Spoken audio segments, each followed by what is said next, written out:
Magkababatang magkaaway, isang ampon na inaapi at isang mayabang na nang-aapi. Paglipas ng mga taon, muli silang magtatagpo. Si Nong, isang gwapo at batang diplomat, ay anak ng isang ambasador. Matapos ang ilang taong pag-aaral sa France, muli siyang umuwi sa kanilang lugar. Ang kanyang pagbabalik ang naging usap-usapan sa buong syudad. Samantala, si Pum naman ay isang ulila. 4 na taong gulang pa lamang siya nang mawala ang kanyang mga magulang.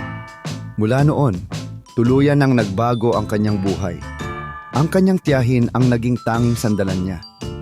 At habang lumalaki, naging malapit siya sa kanyang mga pinsan na sila namang naging takbuhan at lakas niya. Namuhay si Pum ng simple, puno ng tiyaga at pasasalamat. Siya ay isa ring guro at nagtuturo siya sa isang batang may kapansanan mula sa isang kilalang mayamang pamilya. Magkakilala sina Nong at Pum mula pa pagkabata, pero hindi maganda ang alaala ni Pum sa kanya. Dati kasi, siya ang nang-aapi. Minamaliit siya dahil isa siyang ulila. Tinatawag pa siyang pandak at mataba. Minsan, ipinagyabang pa nito na kaya niyang makuha ang lahat ng gusto niya. Ang mga salitang iyon ay tumatak ng malalim sa puso ni Pum. Kaya naman, hindi siya sabik na makita siyang muli.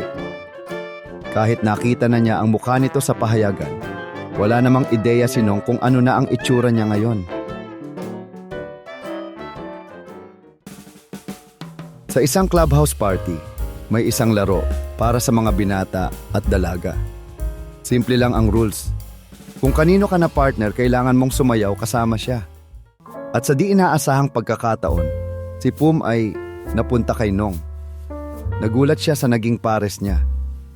Si Nong naman, agad napukaw ang pansin sa ganda ni Pum nang makita niya ito. Pero wala pa rin siyang ideya kung sino siya. Laking gulat ni Nong nang tumanggi si Pum na sumayaw sa kanya. Tinalikuran niya ito at tuluyang tumakbo palabas. Iniwan niya si Nong na mag-isa, walang kasama. Matindi ang tama nito sa pride ni Nong, kaya sinundan niya si Pum.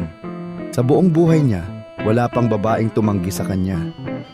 Si Pum ang una, at iniwan niya si Nong na may hindi magandang impresyon sa kanya. Mula noong gabing iyon, ginagawa ni Pum ang lahat para iwasan siya. Iniiwasan niya si Nong at sinisiguradong hindi sila magtatagpo. Pero isang hindi inaasahang pagbisita ni Nong sa foster home ni Pum ang nagbago ng lahat. Doon, nang dahil sa mga pinsan ni Pum, na pinsan din ni Nong sa side ng tatay niya, nalaman niya ang katotohanan. Ang babaeng mayabang at maganda na tumanggi sa kanya sa party ay si Pum pala. Hindi nila napigilang purihin ang ganda nito. Ikinukwento pa nila kung gaano siya nagbago. Hindi na siya ang dating pandak at matabang batang lagi niyang inaapi noong bata pa sila. Sa welcome party ni Nong, pinili ni Pum na hindi pumunta. Sa halip, naglaro siya ng tennis kasama ang mga kaibigan niya malayo sa selebrasyon. Dahil ang kapatid ng kanyang tinuturing na ama ay may galit sa kanya. Inggit ito sa buhay na meron si Pum. Lalo na sa suporta ng mayaman nitong kapatid. Kaya masama ang trato niya kay Pum.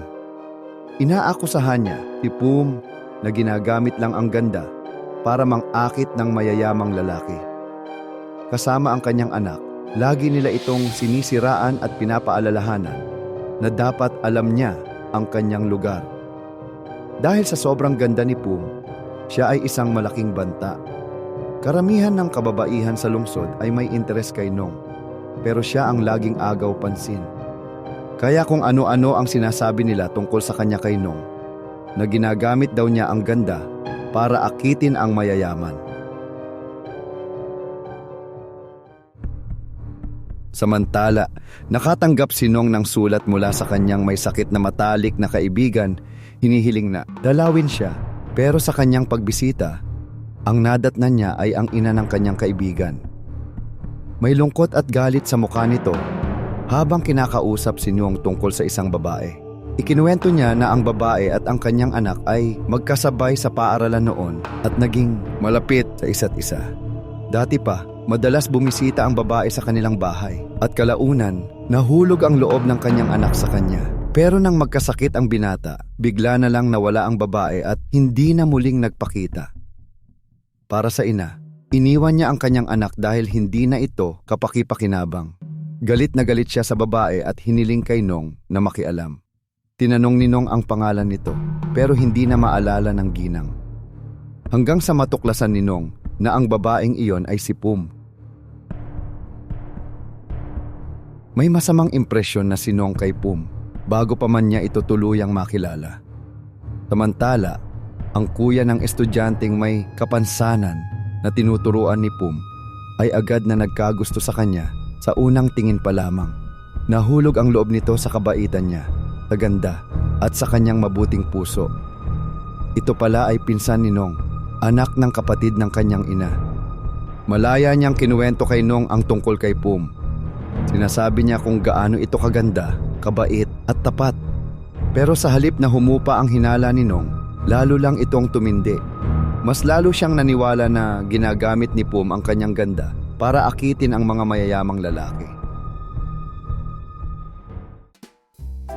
At nang magkita muli sina Nong at Pum, hindi ito naging maganda. Sa sandaling magharap sila, ramdam agad ang pagkamuhi nila sa isa't isa. Nauwi ito sa mainit na palitan ng salita. Sunod-sunod na pang-iinsulto ang binitawan ni Nong sa kanya nang walang pag-aalinlangan. Pero hindi nagpatinag si Pum. Humarap siya at sinagot ang bawat masasakit na salita na ibinabato nito sa kanya. Samantala, kailangan pumunta sa Amerika ng kuya ng estudyanteng tinuturuan ni Pum.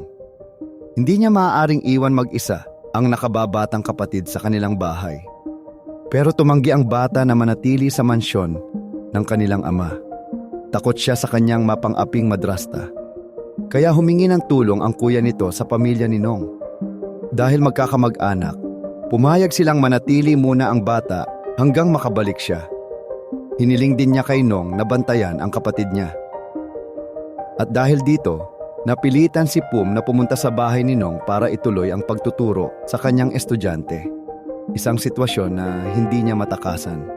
At habang nagtuturo si Pum sa bahay nila Nong, lalo pang umiigting ang tensyon sa pagitan nila.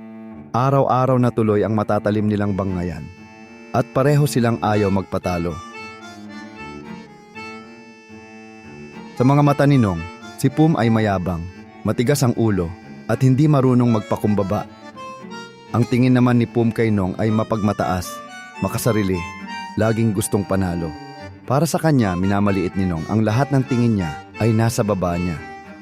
Hayagang ipinamukha ni Nong kay Pum na kahit pa 10 beses ang ganda niya, hinding-hindi siya mahuhulog dito. At sagot naman ni Pum, hinding-hindi siya magkakagusto sa isang mayabang at mapagmataas tulad ni Nong. Kumbinsido talaga si Nong na masama ang pag-uugali ni Pum. At dahil alam ni Nong na may galit ito sa kanya mula pa noon, sinasadya niya itong inisin. Palagi niya itong tinutukso upang mapikon. Gusto niyang lumabas ang sa tingin niya ay tunay na pag-uugali ni Pum.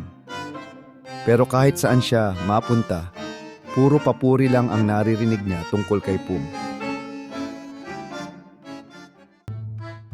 At lalo pang naiirita si Nong kapag nakikitang may kausap si Pum na ibang lalaki. Kahit simpleng usapan lang, naaapektuhan na agad siya. Mas lalo niya itong tinutokso, kahit halata ang inis niya. Pero si Pum, sinasakyan lang ang iniisip niyang ugali nito. Sinasadya rin niyang asarin si Nong. Habang pinapanood itong mas lalo pang mainis. Gusto ni Nong na makita rin ng ibang lalaki si Pum sa paraang nakikita niya ito. Lalo na ang pinsan niyang may gusto rito at pati na rin ang best friend niya. Umaasa siya na lalayo rin ang mga ito kapag nalaman nila kung ano ang tingin niya kay Pum. Paulit-ulit niyang sinasabi kay Pum na hinding-hindi siya mahuhulog sa ganda nito. Pero ang totoo, hindi naman talaga siya sinusubukang akitin ni Pum. Siya lang itong lapit ng lapit sa kanya. Habang dumarami ang mga lalaking nagkakagusto kay Pum, Unti-unti na unawaan ni Nong na ang inis na nararamdaman niya ay hindi galit, kundi selos na hindi na niya maitatanggi. At habang maraming babae ang pilit lumalapit kay Nong, si Pum naman ay hindi mapakali kahit tahimik lang niyang itinatago ito. At lalo pang nagulo ang lahat nang dahil sa isang hindi inaasahang pangyayari. Pinagkasundo silang magpakasal sa isa't isa. Makakaya ba nilang kalimutan ang mga sugat ng nakaraan at ang mga maling akala nila sa isa't isa? Makikita pa kaya nila ang katapatan na nakatago sa likod ng kanilang pagmamataas? Si Nong ay gustong laging nananalo, pero makakaya kaya niyang maipanalo ang puso ni Pum? Si Pum naman ay ayaw magpatalo. Pero sapat ba ang pag-ibig para tuluyan siyang sumuko kay Nong? Ang The One in My Heart ay isang light period drama na may halong comedy. Nakakatuwang panoorin ang biruan at asaran nina James at Yaya. Natural, nakakatawa at may halong kilig. Halata ang chemistry nila mula simula hanggang dulo. Ito rin ang nag-iisang project na pinagsamahan nina James at Yaya. Umabot din ito sa international fans at nakakuha ng matinding suporta. Gusto mo pa ba ng ibang Thai drama recommendations? Bisitahin ang aming channel at mag-subscribe na.